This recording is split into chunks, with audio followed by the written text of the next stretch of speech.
Egaa daawwattoota keenya sagantaa keenya kan simboo oolmee torbaadhaa immoo ammas magaalaa Shaashamannee nu geessee jira. Magaalaa Shaashamannee kanatti immoo wanti isin daawwachiisu oolmaa adda ta'e osoo hin ta'in daawwii addaati jenneeti kana kan qabannu mana barumsa Salaam iddoo an KG irraa eegaleetiin itti baradhe tokko lamaan kutaa yookaan immoo daree itti baradhe tokko tokkoon isin daawwachiisuudhaaf deema. Hamma xumura sagantaa keenyatti nu faana turaa isin jedha.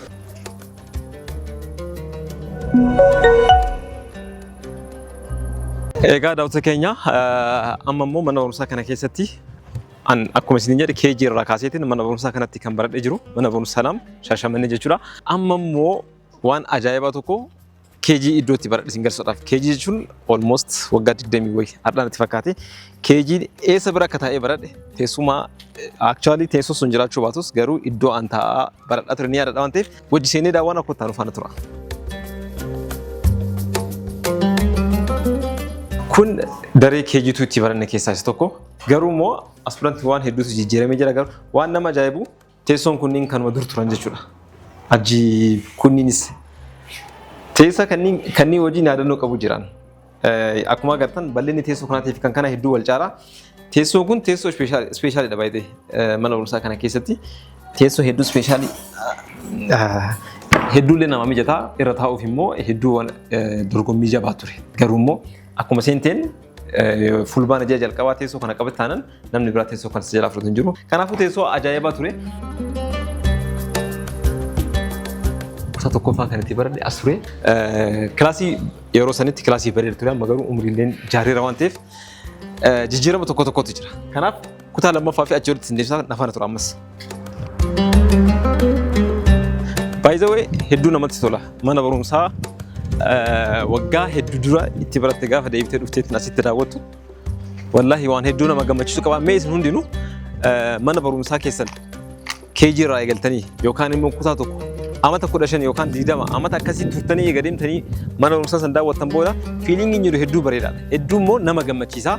Lammaffaa immoo ni'imaa rabbiin umrii kan kee keessa si oolellee ilaalta waan ta'eef kanaaf mee ziyaaraa gaafa tokko calluma jedhaati mana barumsaa keessan hamma fedhellee haa fagaatu. Deemaati mana barumsaa isin itti baratan kutaa tokkoffaa lammaffaa irraa kaastaniitiin mana barumsaa itti baratan sheegoodhaa waan hedduu nama gammachiisu tokko argatanii ani immoo adda san dhandhamaa jira waan ta'eef hedduu miira gammachuu keessa jira ammas nu faana turame.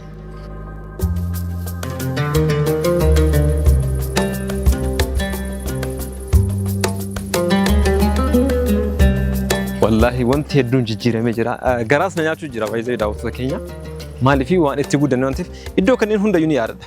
Bakka amma argitan kan miilaan bu'uun hedduu ulfaataa ture. Maaliif yeroo san hojjaan keenya siin jira.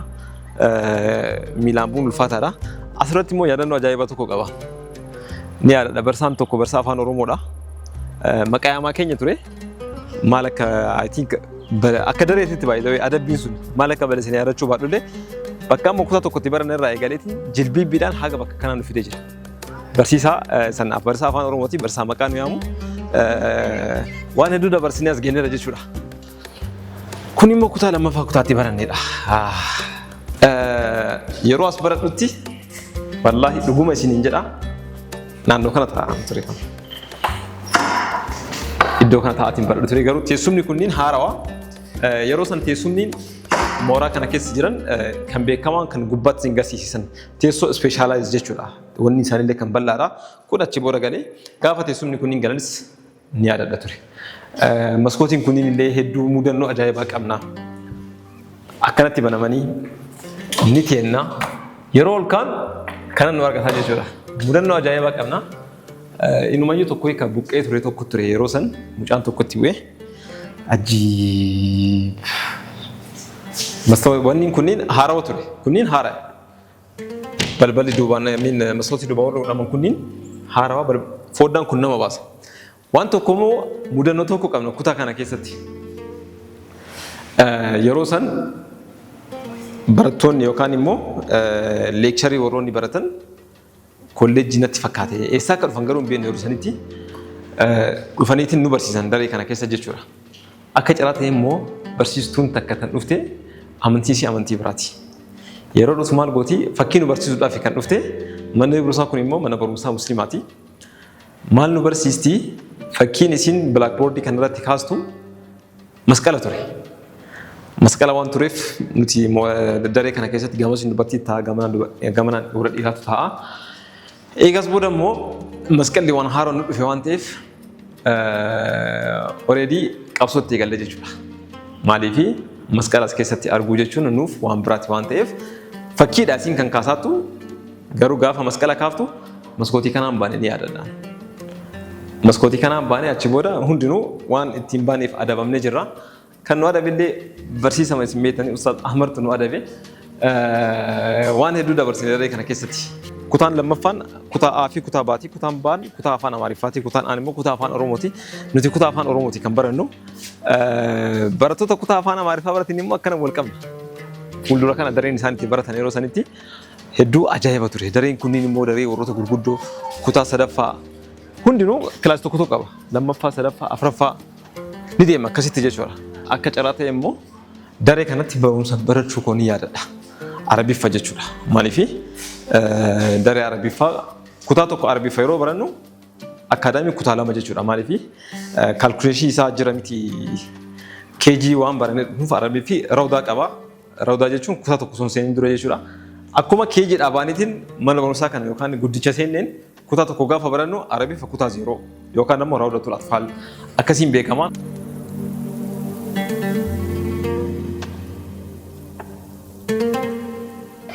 Amma immoo biiroo yeroo san turetti amma maal akka ta'e maybe kilaasiillee ta'uu ni mala. Yeroo san biiroo daayirektoroota, biiroo barsiisota, even lookarii isaanii eessa akka ta'e ni yaadadha. Mee wanti hundi yoo iddoo san jiraate ammas ajaa'iba garuu yoo hin jiraannillee ruumii isaanii daawwannee jechaa. Wallaahi biiroon kun har'a na dhiphate. Turatti hedduu bal'aa ture. Maal akka ta'e hin beekan waan hedduutu na xiqqaataa dhufe amma. Ruumiin amma keessa jiru kun ruumii bal'aa ture yeroo sanitti. Even lookarii hedduutu ture kanas ta'u kun isaan keessaa hafteen jiranii asirra sargaa jirtanii lookarii yeroo san turan kunniin. Garuu amma I think ruumiin kun illee walitti fuullee garas banamee jira. Kun biiroo dura taa'aa ture istiinoo biiroo dura taa'aati mana barumsaa Arabiitiin jechuudha. Kana fakkaatamee ammas gara haayiskuulii deemna. Haayiskuulii yeroo sanii yookaan immoo sadarkaa lammaffaa yeroo ammaa kana deemna ammas kota.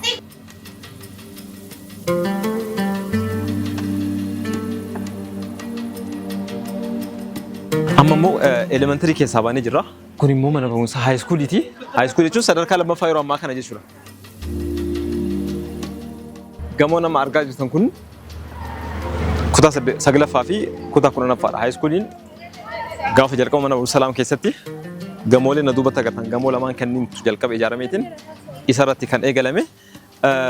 Waan isin ajaa'ibu gamoon kun gaafa eebbifamu gamoon lamaan kunniin yookaan immoo haayiskuuliin gaafa eebbifamu kutaa 9ffaa fi 10ffaan gaafa mana barumsaa kanatti eegalu sagantaa addaa ta'e tokkotu dirree amma argatan san keessatti qophaa'ee ture. Sagantaa daawwaa guddaa guyyaa lamaaf qophaa'e. Guyyaa sanbattan lamaan jechuudha. Sanbattan lamaan jechuun guyyaa sabtii fi guyyaa alhadaa sagantaa lamaan kanniintu qophaa'eetiin sagantaa ajaa'ibaa sagantaalee ulamoonni gurguddoon irratti argaman dunkaanan hedduun seenaa naannoo kana keessa seenaa jalqabaa ture.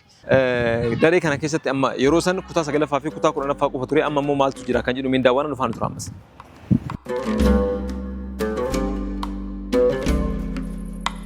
Dareen kunniin kun kutaa 9ffaa ture kun immoo kutaa 10ffaa ture. Jalli kun kilaasii maaneejmentiiti. Laabrariis ta'uu ni danda'a, kutaa qarshii qabaa, biiroolee dura taa'aa maal akka jedhu laabrariin gamoo kana jala. Kutaalee maaneejmentii laaboraatooriin jira gamoo kana jala. Kutaa maaneejmentiiti tokkoffaan daree barnootaati jalli immoo maaneejmentii fi iddoolee garaagaraati. Laabrarii, laaboraatoorii waan kana kan irratti argannu. Kun kutaa 9ffaa ture. Kanaafuu daawwattoota keenya turtii keenya kun akka isin bohaarsaa jiru abdii qaba. Keessattuu immoo barattoonni mana barumsaa kanatti baratanii baatan kumaataman lakkaa'amtan ni beekna. Warroonni sagantaa keenya kana daawwachaa jirtan warroonni mana barumsaa kana keessa seenaa qabdan waan hedduu akka irraa argaa jirtanii fi akka isin gammachiisaa jirulleen abdii qaba. Akkasumas immoo warreen kuwwanis mana barumsaa isinitti baratan elementarii haa ta'u kutaa tokko haa ta'u sadarkaan isaan bajettan guddaa waan ta'eef mana barumsaa isinitti baratan deemtanii daawwachuudhaaf pilaan godhataa akka jiraatan abdii qaba.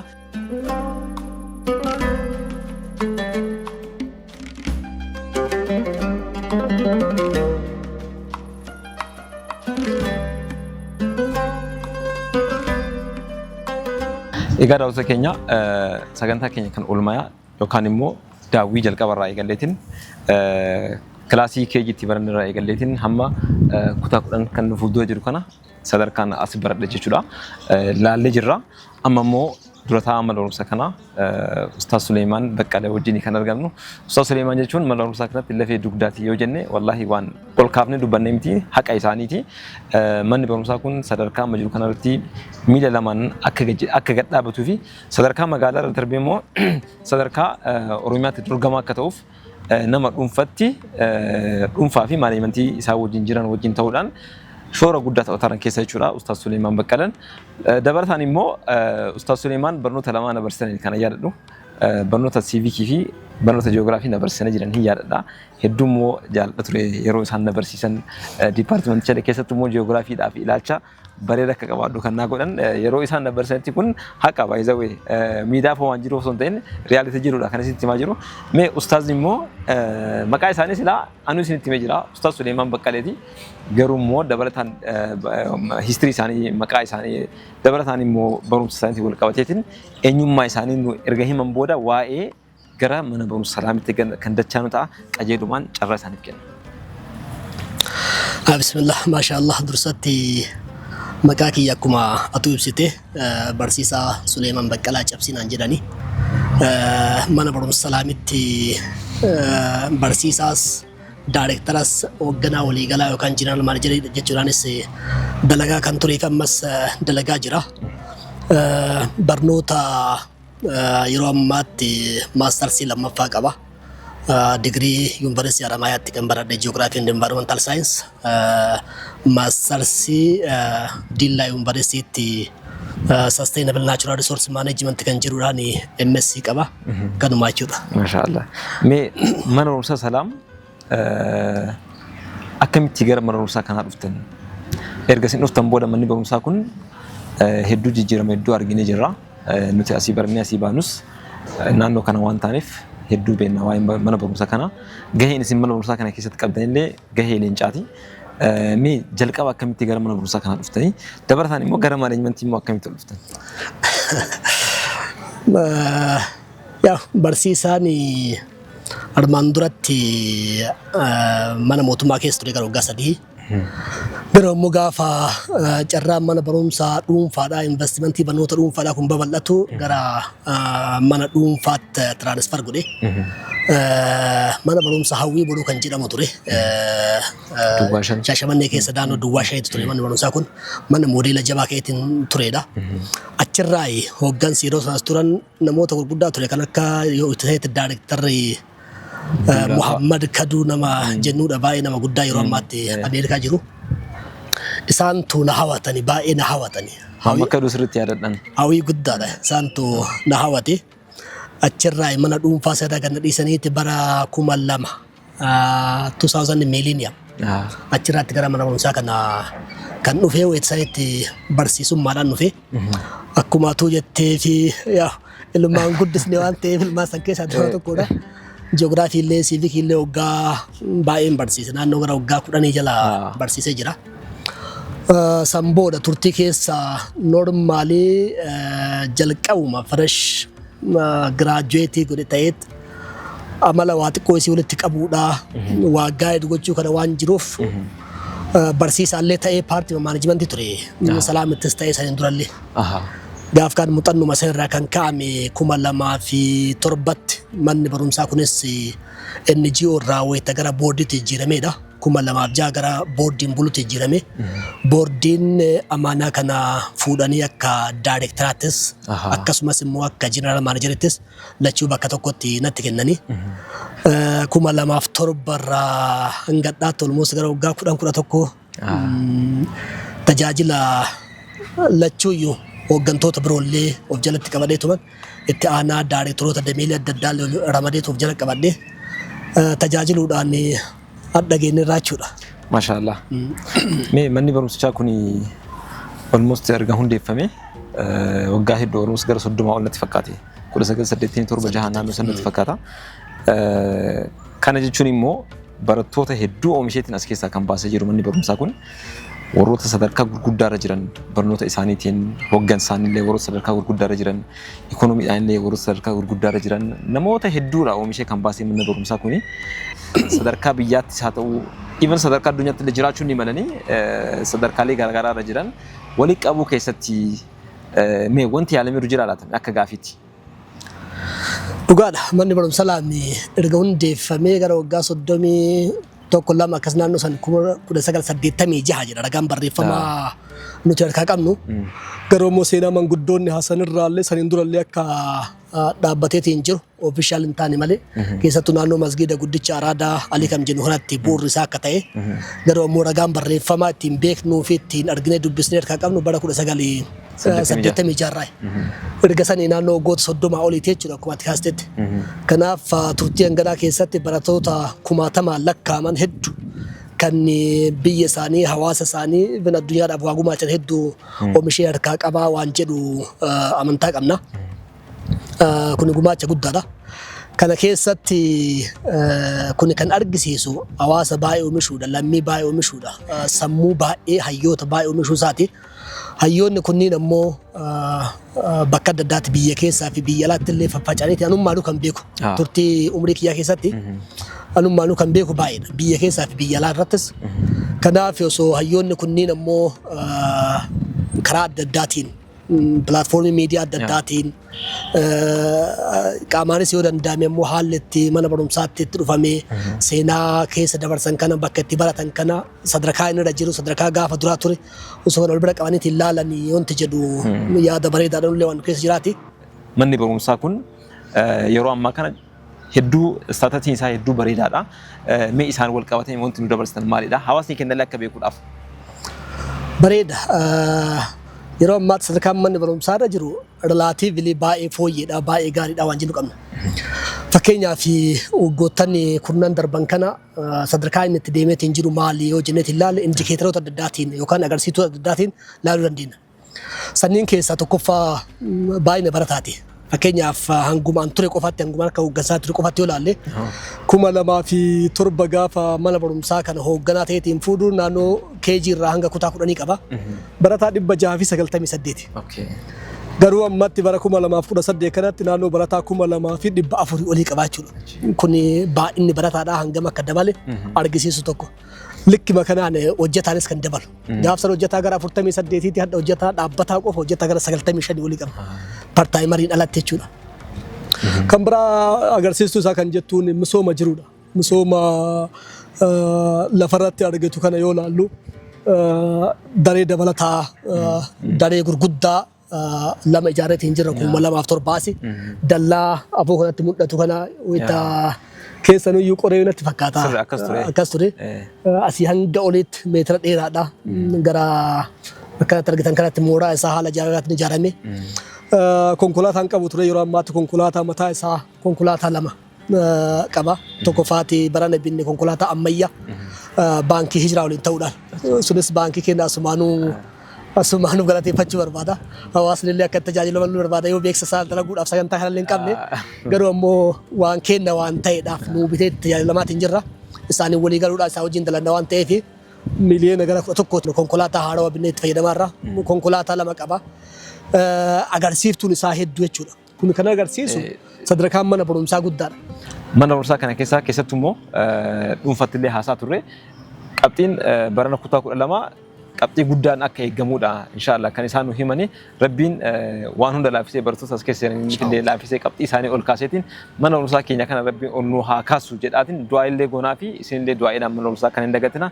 Mee ustaaz dhumarratti wanti dhaamtanoo jiraate hawaasa magaalaa keenyaatii fi barattoota mana barumsaa kanaatiif wanti dhaamtanoo jiraate. Dhaamsi si waa hedduu garuu ammoo sa'aatii gabaabduu miidiyaa isaa xumuranii miti. Tokkoffaan hawaasa waliigalaati abbootii barattoota abbootii daa'imman asii qaban kanniin manni barumsaa nuti kennannee qabnu akka Shaashamanneetii miti akkuma biyyaatti yoo ilaalle lakkoofsa muraasa manni barumsaa olmoos ka hawaasaati keessumaan ammoo kennannee kan barnootaan cinatti naamusa barataa tarbiyaa daa'immanii keessatti guddifachuu dandeenyu kenna kan jennuun kunniin muraasa. Kanaafuu manneen kunniin akkuma manoota biroo hanqinas ni qabaatu. cimina illee akkasumatti qabaatu. Cimina isaan qaban akkuma jirutti eegnee akka tiffatan eegnee hanqina isaan qabatan immoo dhufnee yaada kennuudhaan waan dandeenyu qarqaaruudhaan beekumsaan yaadaan barreeffamootaan proposalotaan projektootaan deeggaruudhaan hawaasni bira haa dhaabannu. Lammaffaa hawaasnii fi abbootiin daa'imman keenya qubaa qabaannu. Daa'imman mana barnootaa qofaa miti barsiisaa qofaa miti kan guddisuu danda'u. Barsiisaan saabjektii tokko barsiisu daqiiqaa 40 pireedii takkatti qofatti daa'ima san ga'oomsuu hin danda'u. Waan barsiisaan asitti ga'oomsu itti himu kana ammoo maatiin manatti duuka bu'ee halkanii guyyaa ganamaa galgala duuka bu'ee maal baratte eessa oolte hiriyyaan kee eenyu naamusni maal fakkaata dandeettiin barnootaa maal fakkaata waan jedhu kana to'achuun dirqamaa jiru. Kanaaf hawaasni mana illee haa to'atu manni keessaati mana isaallee haa hordofu daa'imman isaallee haa hordofu mana hordofuu jechuun daa'imman isaa hordofuudha daa'imman isaatu keessa oola waan ta'eef daa'imman isaatu tajaajilama waan ta'eef daa'imman isaatu barnootaaf naamusaaf tarbiyyaadhaan illee keessatti guddata waan ta'eef.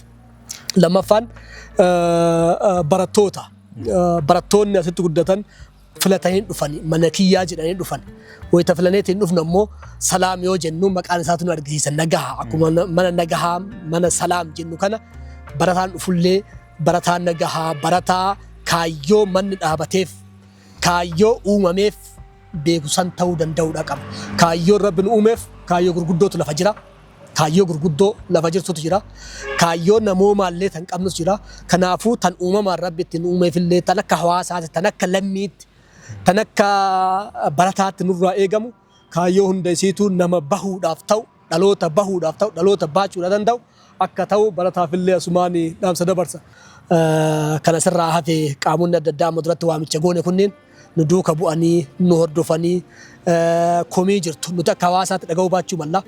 Yoo waa dhagaan yaada nuun gahanii akkasumas immoo kan ofii danda'u immoo ofumaa furaniitiin akka mana kana waliin taanee mana hawaasaati mana ibaluuti kan jennuudha miti mana hawaasaati maqaan isaatu mana barumsa salaam kan ummata musliima magaalaa Shaashamanneetii fi naannawa isiidha kan biraan itti tajaajilamuu danda'a amantaa adda kan fu'amuudha miti garuu ownership isaatu kan hawaasa kanaati waan ta'eedhaaf dirqama lammummaa dirqama namoomaa dirqama achi tareetiin rabbiillee irraa dhugaafachuu danda'a waan nurra jiruuf nuti duruu duuka buunee mana kana guddisuudhaan kabiraallee akkanaa akka mul'atu gochuudhaan hawaasaaf keessattuu karaa beekumsaa tanaa waa gumaachinu waan jedhu tanaa erga dabarsa. Hedduu galatoomaa Ustaaz Carraa kan nu kennitanii nullee keessa deemnee mana barumsaa kana daawwachuu kennaaf hedduu gammachuu qabna. Isinillee yeroo nu kennitaniif hedduu galatoomaa. Baay'ee galatoomaa. Egaa doota keenya turtiin keenya kan Ustaaz Suleymaan wajjin taasisne oolmaa keenya kan guyyaa har'aa kana fakkaatu ture sagantaa keenya siin booda ammas itti fufuu turtii gaariitti.